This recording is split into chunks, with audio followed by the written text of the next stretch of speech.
once again, thank you all of you for participating in the panel. Our theme currently is basically on cybersecurity, and throughout the next 25-30 odd minutes, we'll touch upon different aspects of cybersecurity, especially in the current scenario when there is so much happening. I remember back in the day when it was largely about cloud. Now we have reached a stage where there is a lot of confidence on cloud from a security perspective, and clearly we have seen the investments that have been made by cloud service providers in the kingdom. So we'll talk about that as well, and definitely we will surely touch upon our favorite topic of artificial intelligence as well, more from a cybersecurity perspective. Now, before we start, you all right, sir? You good? Okay. All right. So I think just to start with, maybe I can start with you, Nizar. Yeah, it's working. This time, say hello. Yeah, it's working. Right. So from your perspective, if you could give us a view of what are the top 3 cybersecurity challenges that you believe your organization has been facing in the last 1 year, and how do you see these evolving in the next, let's say, 2025, for example?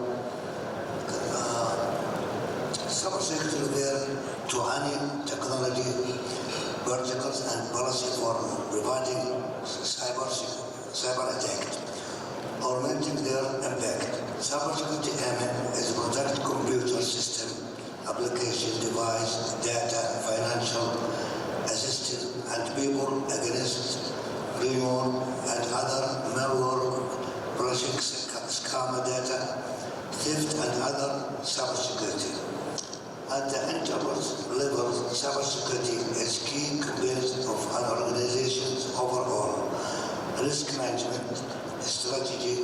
According to Cybersecurity Venture Global, spending on cybersecurity products in several world areas use $1.75 trillion total during the years of 2021 through 2025.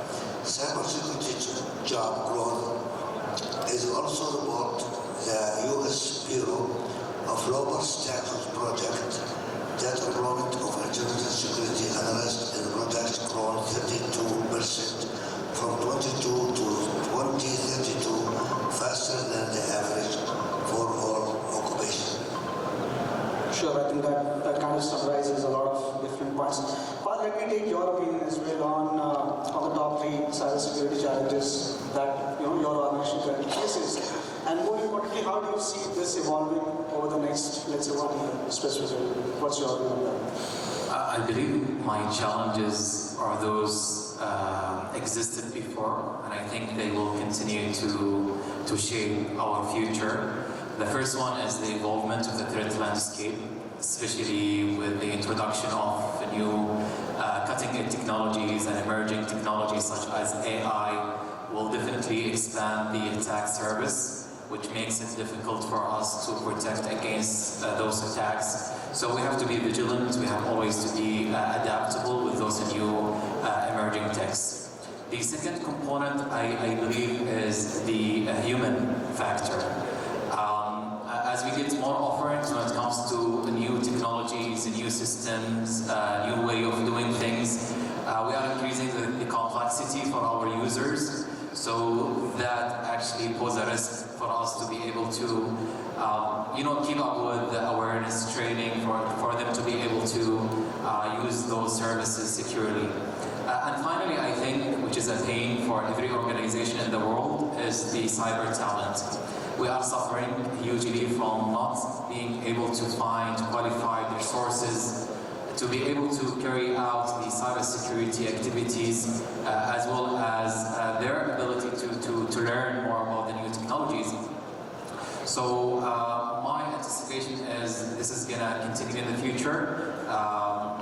The shortage of the cybersecurity experts will, I think, more likely will outpace the demand. I think I completely agree with you. And 2 very important words that you mentioned, which are vigilant and adaptive. Vigilant in many ways also means moving from, let's say, a reactive to a proactive approach of managing security. While adaptive, I would say, to an extent also could be related to the fact that cyber attacks will happen, breaches will happen, and it's not only about managing the threats, but it's also equally important how quickly can you actually recover when a breach happens. So that aspect is also equally important, I believe.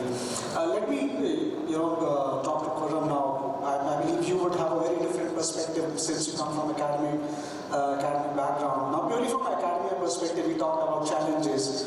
Give us a view of if there's anything else you would want to add on the challenges, feel free to do so. But more importantly, I think we would love to know that how ready do you think the current skill set or the workforce at the moment to really address this huge industry demand managing cyber threats? What's your view on that? Thanks, Rob.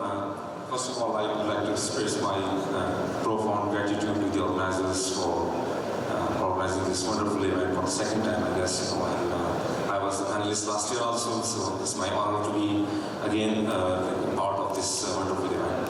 Yeah, coming back to your question, which is of course related to the scope which I have as a professor. So there are different perspectives which I would like to share with you as far as the skill sets and human capital is concerned. So the first is because we have so many emerging technologies on the landscape, especially cybersecurity, AI, metaverse, for example, quantum computing. So the skill required, and the human capital required, for the industries, for the public and private sector organization is really at this scarcity. So we are really having pain. All the organizations are reaching out to the universities, asking us to develop the programs so that we have skilled, labor force and workforce for their organizations. And the first important thing we need to understand here is the Saudi Vision 2030, which underpins to develop the kingdom as a knowledge-based economy from the national resources-based economy. So in this pursuit, kingdom has launched a lot of initiatives.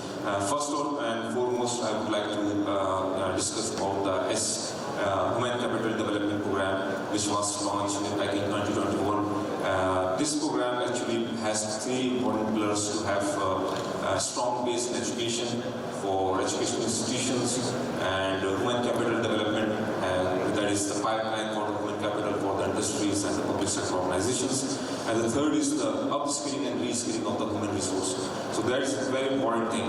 And in the pursuit of that program, so there are so many different initiatives have been launched. For example, NCA has launched an initiative to establish National Higher Education Cybersecurity framework. So different universities are adopting that framework to enhance, the research capabilities and educational capabilities, so that we have a very strong and skilled talent pipeline for the industries and the government.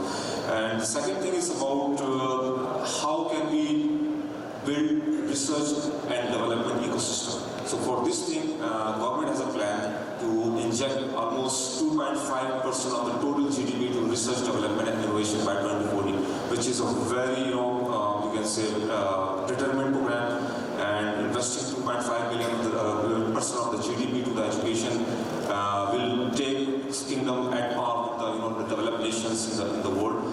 And Kingdom has established recently the Research and Development Authority, which is basically having the mandate to build research labs, conduct world-class research, produce more PhDs for the industry, so that we can have more knowledge and innovation-based economy in the kingdom.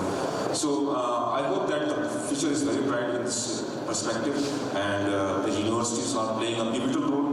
And the professors, the labs, we are establishing in the universities are trying to solve the national, the problems we have, from the public sector and private sector organizations. I hope it answers your question. It does. I think some of the points that you mentioned about increased budgets that are being allocated, I think that will significantly impact the development of the overall ecosystem. And I think in addition to the collaboration and the partnerships that you mentioned about between the public and private sectors, I think that will also help tremendously in terms of developing the overall skills and ability ecosystem as such. Now, let's also talk about cloud as well. If you look at the way the cloud, the public cloud environment has shifted in the kingdom in the last 5 to 7 years. Back in the day, I think data locality was one of the major factors of why you would not see a lot of private, or I would say large-scale private enterprises, and to a greater extent, a lot of public enterprises as well, cloud because of the lack of confidence in terms of where the data is going to reside. Flash forward, in the last 3 to 4 years, you would have seen the likes of Google, Microsoft, everybody else is also investing significantly in the kingdom by setting up their local cloud nodes as such. Now, Abdullah, in your opinion, given the fact that now, to a greater extent, having these clouds set up locally within the kingdom, the data locality aspect is pretty much kind of addressed to a greater extent. So what does it do to a confidence of a public sector organization like yourselves in terms of adoption of cloud? And more importantly, how do you see the adoption of cloud for, let's say, mission critical workloads as well, shifting in the next 3 to 4 years within the public sector environments? Thank you very much. I believe that having international cloud providers in Saudi Arabia have encouraged the public sectors to move to cloud more quickly, and it's more secure also from cybersecurity perspective, either than managing the data center locally in each government entity, or the previous way that there is some providers of data centers in places. Now it's not only about, it will increase the physical security, that instead of managing your own or small portion shared, now you will have on big scale a lot of entities, they will share the same data center, same cloud provider, which is more like investing in physical security and the assets. And there is another perspective that to both, that from commercial perspective and from the global providers having them here in Saudi Arabia. So there is the platform as a service, SaaS as a service. Now all the global providers like Google, Oracle, Microsoft, there is an encouragement that if you go to their local cloud, you will have more like SaaS services managed by them, more secure, more standardized.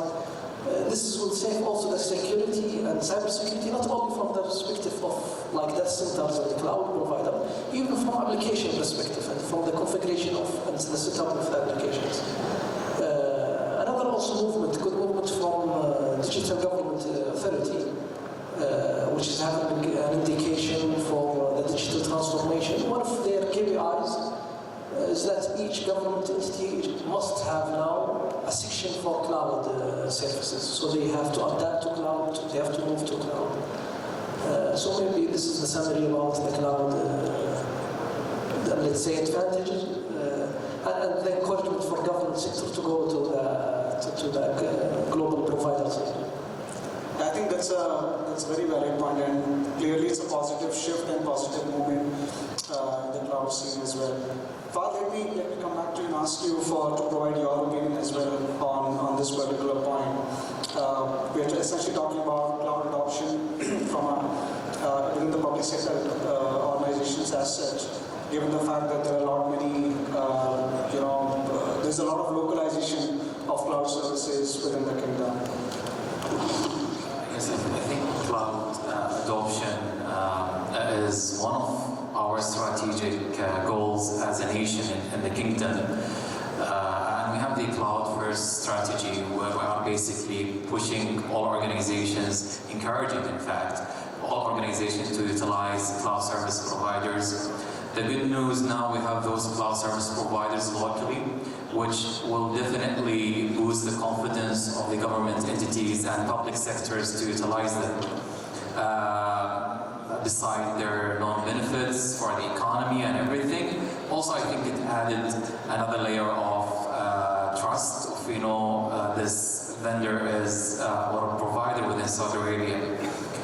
Perhaps just maybe 3 things to pay attention to when we want as organizations to utilize cloud services is basically to pay close attention to the vendor reliability. Of course, we have the big players in the market, but also we could be encouraging small businesses if they have good products, but we need to ensure they are reliable and trustworthy. Second component is the security measures. So we need to pay close attention when it comes to encryption, access control, disaster recovery plans, and what have you. Because even though you're utilizing their services, are you still accountable and responsible to keep your business, your data secure and in a good shape? Finally, you know, we are becoming so much regulated in the kingdom. We have NCA regulations, we have SADAYA and NDMO. So how can we ensure full compliance with those regulations, but at the same time we are empowering our organization, our employees to utilize the good benefit of the cloud? Very interesting perspective. You also mentioned about SADAYA and a couple of other areas, and I remember when we were initially talking about the cybersecurity challenges, you did speak about artificial intelligence as well. So let's probably, you know, do a slightly more pinpointed conversation on AI as well, in terms of what are the kind of use cases that we are seeing, and then we'll also talk about the kind of challenges that it brings along as well. So Abdullah, let me come back to you again and quickly ask you to maybe give us a view of the kind of AI use cases that you're currently seeing being tested or adopted, or let's say even being piloted within your organization, or let's say you know, widely within the public sector environments. Yeah, the use of AI, you know, one of the examples of using AI is the use cases. Maybe now it's being common in most organizations is using AI in cybersecurity and also the firewall protection, network protection, SOC, the NOC. All of it is using rule-based and also AI to learn and to classify the attacks and respond to it or report it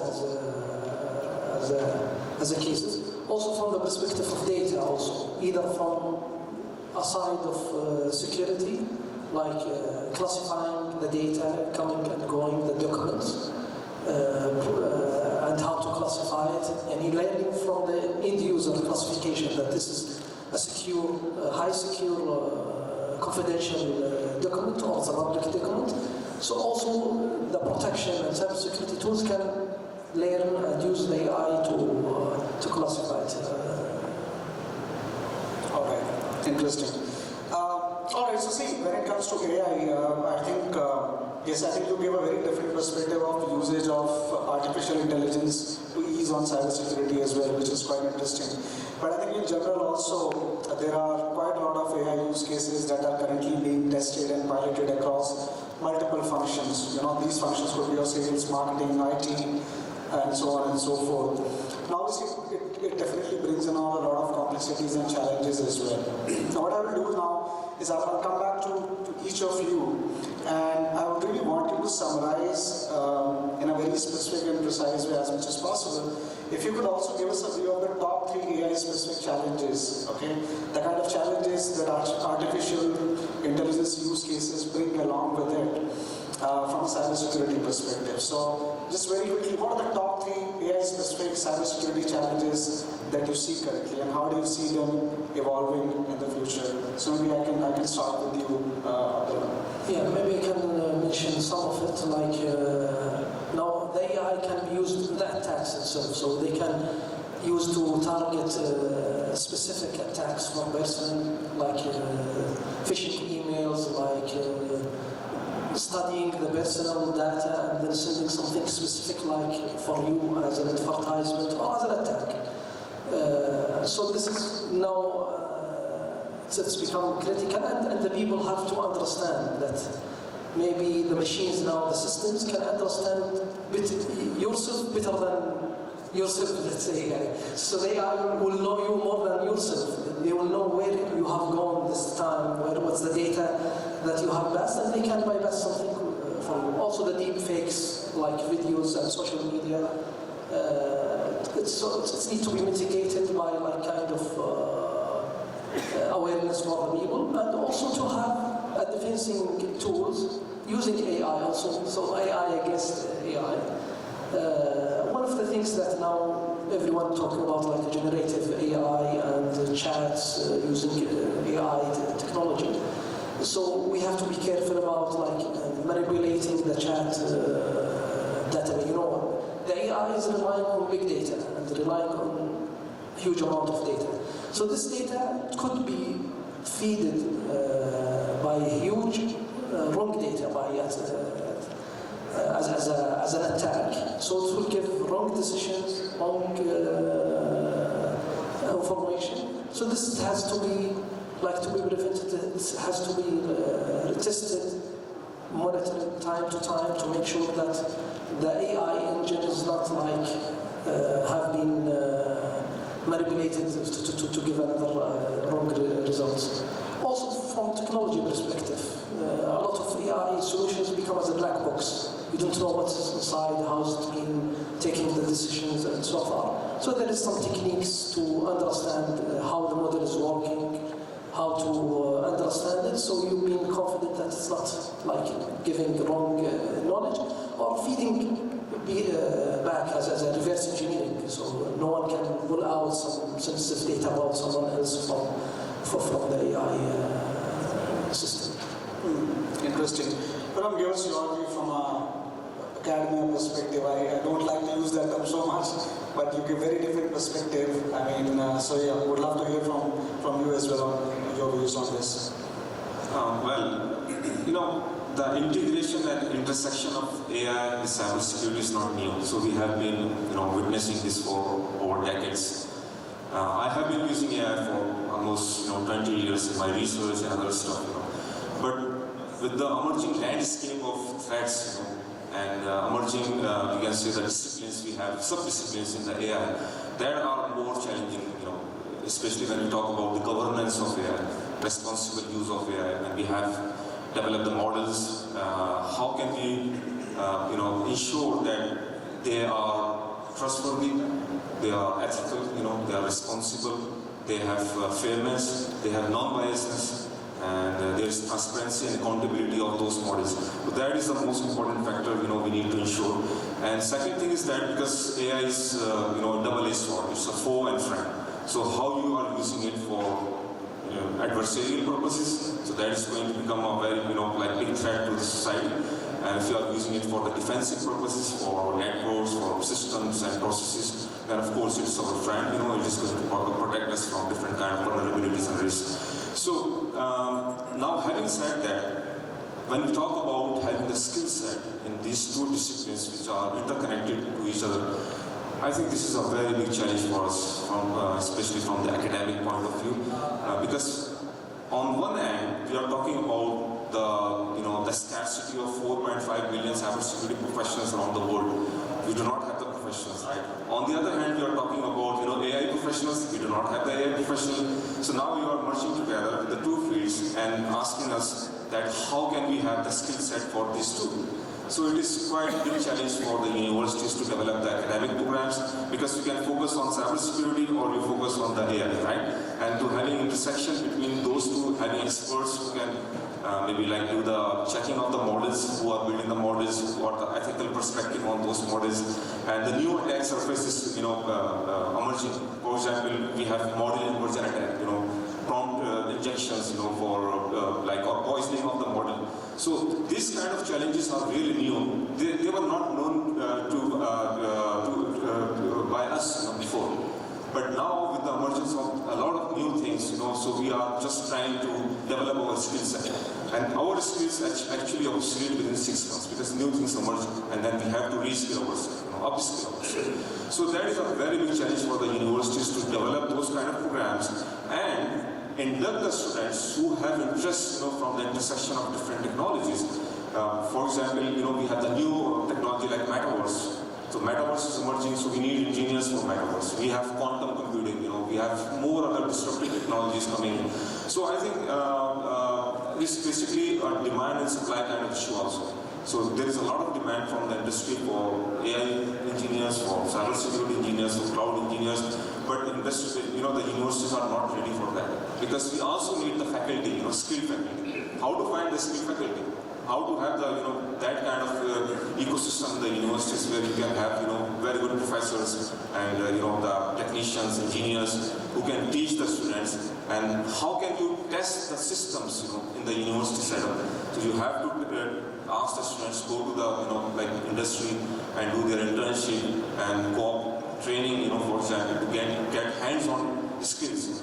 So that is a very big challenge, and not only we are facing this challenge, you are having this challenge elsewhere in the world. Even Stanford is facing this challenge. So I hope that with the passage of time, we will equip ourselves with all the skills, and we will try to solve the problems we are having around us. Yeah, I really like the way you described it. It's a double-edged sword. It's very true. And I think more than the intersection, it's really the amalgamation or the cocktail of cybersecurity with artificial intelligence is the most dangerous and the most scary part, I would say. Fahad, your opinion on this one? What are your views? First and foremost, I'm a big advocate of using AI. I think if you utilize AI in our public sector services, we can revolutionize our services, and we can meet our customers' demand, not only meet them, but also exceed their satisfaction. Besides the challenges mentioned before, when it comes to model poisoning or AI-empowered attacks, let me touch on another issue, which is the data itself. So we understand AI relies on a huge set of data. So we need to make sure that we are protecting those data and they becoming lucrative for bad actors to breach our organization, get hold of those data. As we understand, data is a big driver for economy now, it's going to be even more in the future. And just finally touching on the importance of looking at how regulations from national, international perspective can protect individuals from any ethical implications, especially when it comes to decision making, without having that trust layer in the middle. Sure. Is that anything you would like to add on this point? Would you like to add anything to what the fellow panelists have explained from AI perspective? Any comments on that? Yeah.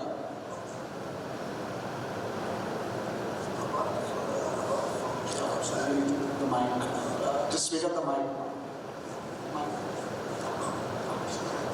No, it's not. That's okay.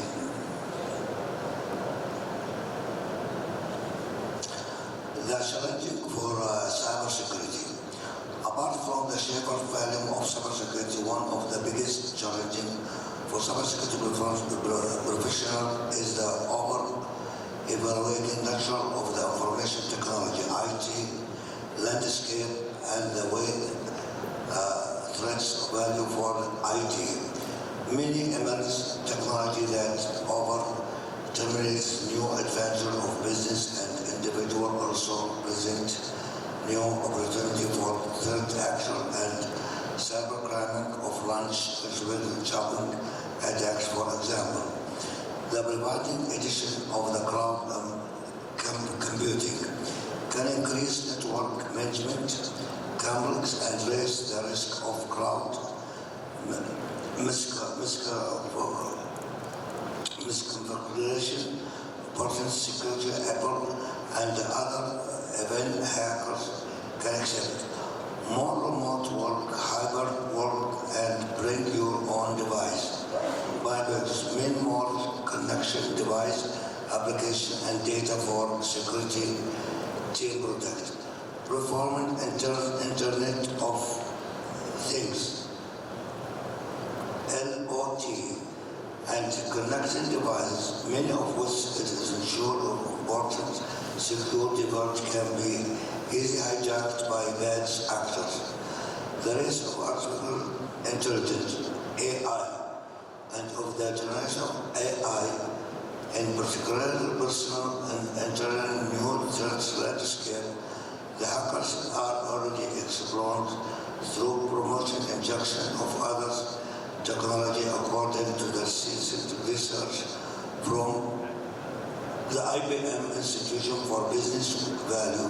Only 24 of generative AI internet are secured.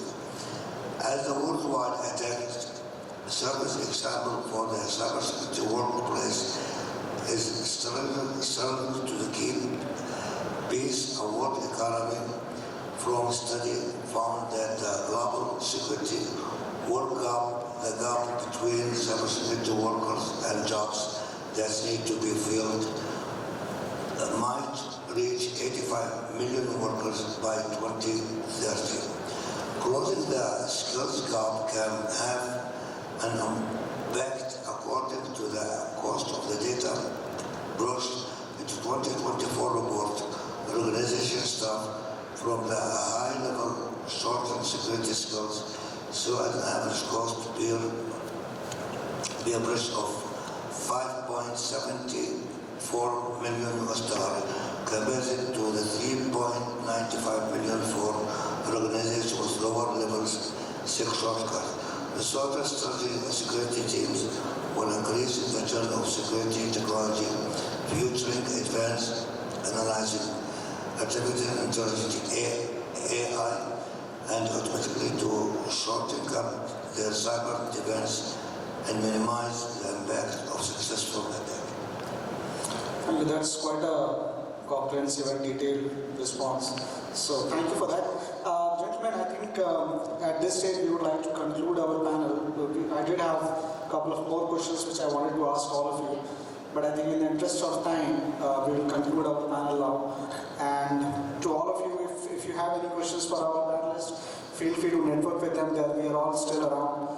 You can connect with them in the outside area, and then we can take it from there.